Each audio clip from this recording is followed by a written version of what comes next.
Okay, here's some Scotch tape residue on a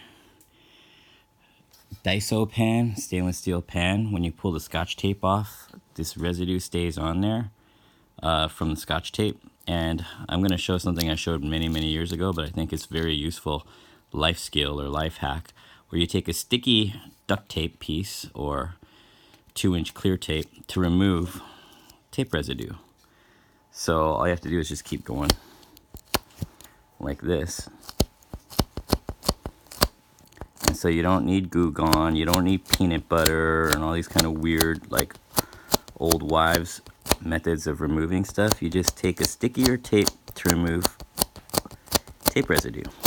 And this is one of my favorite life hacks that I just used several times so far, even just this week, because whenever you have price tags, this is a way of removing the residue. See, most of it's gone now. Perfectly clean, except for that one little piece left right there.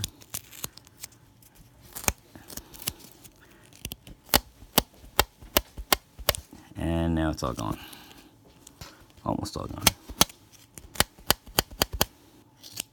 There you go.